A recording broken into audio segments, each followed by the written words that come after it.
Bismillahirrahmanirrahim. Assalamualaikum warahmatullahi wabarakatuh. Perkenalkan, kami dari kelompok 7 yang beranggotakan 3 orang akan mempresentasikan hasil kerja kelompok kami, yaitu program kreativitas mahasiswa dalam bidang gagasan tertulis atau biasa disingkat PKM-GT. Bismillahirrahmanirrahim. Assalamualaikum warahmatullahi wabarakatuh. Perkenalkan, nama saya Husnul Khatimah Asri dengan NIM 191714101 dari kelas C19A. Nah, pada kesempatan kali ini saya akan membahas 3 hal. Yang pertama, pendahuluan pelaksanaan PKM-GT, yang kedua, pengertian PKM-GT, dan yang ketiga, tujuan PKM-GT. Terima kasih. Assalamualaikum warahmatullahi wabarakatuh. Perkenalkan, nama saya Putri Sendagin Rara, NIM 191714107. Pada presentasi kali ini, saya akan memaparkan 3 materi, yaitu yang keempat, ruang lingkup PKM gagasan tertulis, dan yang kelima, luaran PKM gagasan tertulis, yang keenam, kriteria pengusulan PKM gagasan tertulis. Bismillahirrahmanirrahim. Assalamualaikum warahmatullahi wabarakatuh. Perkenalkan, nama saya Sri Selviana Hafid dari kelas C19A, NIM 194714/2007. Yang pertama, pendahuluan pelaksanaan PKM-GT. Sebagai bangsa yang besar dan mendiami daratan, lautan luas, dapat dipastikan banyaknya persoalan, kebutuhan, dan tantangan yang dihadapi Indonesia. Ada yang dapat diatasi dalam jangka waktu pendek, akan tetapi banyak di antara persoalan, tantangan, dan kebutuhan baru akan terselesaikan di kemudian hari.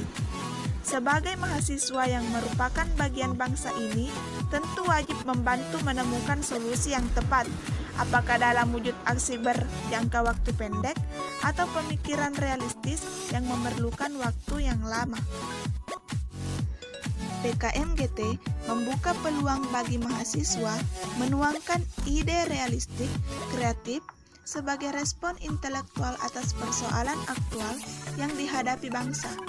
Ide tersebut tidak terikat bidang ilmu, bersifat unik, realistik kreatif, visioner atau futuristik, dan bermanfaat, sehingga kampus yang diidealisasikan sebagai pusat solusi dapat menjadi kenyataan.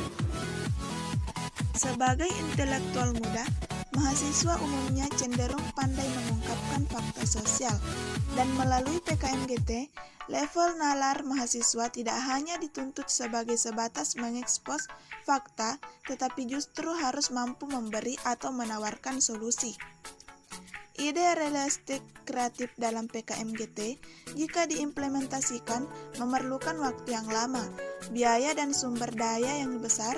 Jadi, PKM-GT tidak seperti PKM 5 bidang yang dapat diselesaikan dalam waktu 3-5 bulan. 2. Pengertian PKM-GT. PKM-GT adalah konsep perubahan atau pengembangan yang bersifat futuristik, realistik, dan jangka panjang. Ide realistik dari PKM-GT ini tidak dapat diselesaikan dalam waktu pendek melalui PKM 5 bidang. Sebagai salah satu PKM yang ditampilkan dalam PIMNAS, maka tata tertib dan segala sesuatu yang terkait pada persyaratan presentasi mengacu pada tata cara pelaksanaan PIMNAS. Yang ketiga, tujuan PKM-GT. Tujuan dari kegiatan adalah membudayakan kebiasaan menulis mahasiswa berbasis nalar dan memandunya dengan penyusunan strategi perubahan atau pengembangan bangsa dan negara ke depan.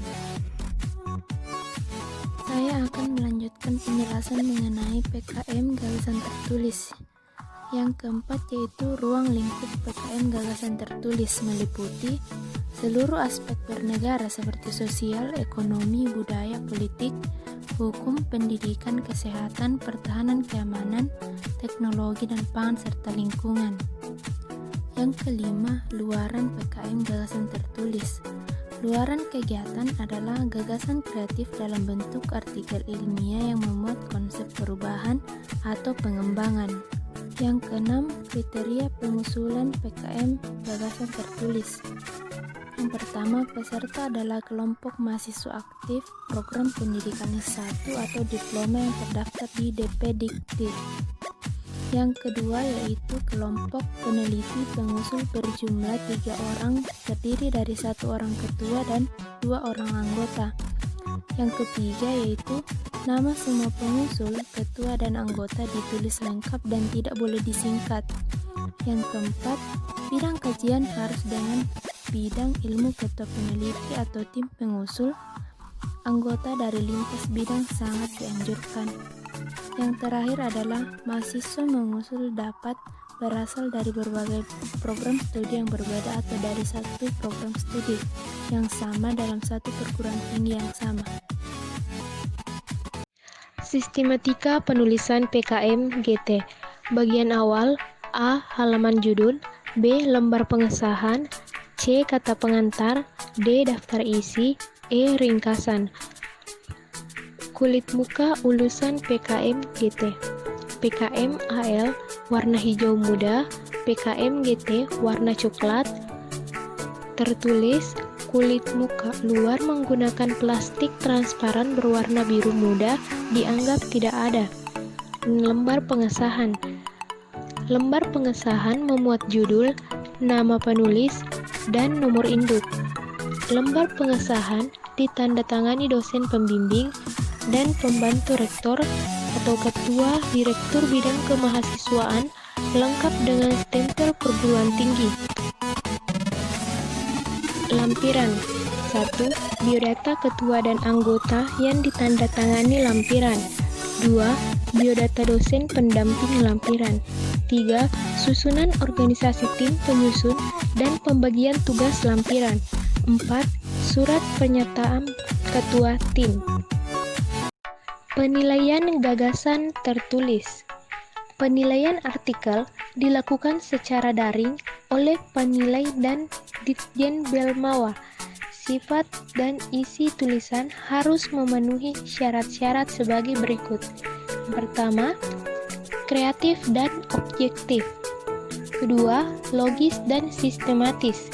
Ketiga, isi tulisan berdasarkan telah pustaka atau sumber informasi lainnya. 4. Materi karya.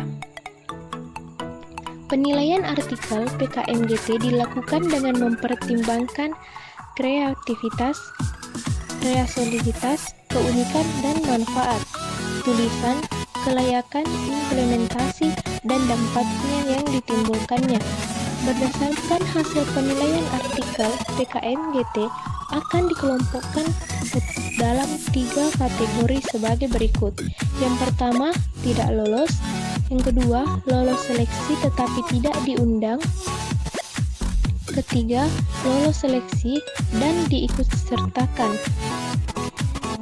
Nilai total artikel PKM-GT di PIMNAS terdiri dari 2 bagian dengan bobot yang sama, yaitu 50% untuk nilai artikel dan 50% nilai presentasi kelas. Nilai penentu kelompok mahasiswa PKM-GT dan PIMNAS adalah nilai artikel. Nilai total artikel hanya akan diperoleh jika artikel PKM-GT dipresentasikan di PIMNAS. Nilai total artikel PKM-GT 50% kali nilai artikel ditambah 50% kali nilai presentase kelas. Poster.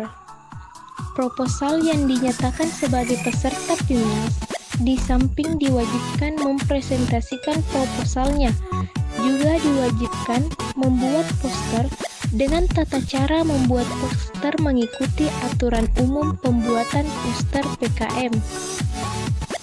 Nah, itulah tadi hasil presentasi dari kelompok kami. Kurang lebihnya mohon dimaafkan. Nun wal qalami wa ma yasturun. Assalamualaikum warahmatullahi wabarakatuh.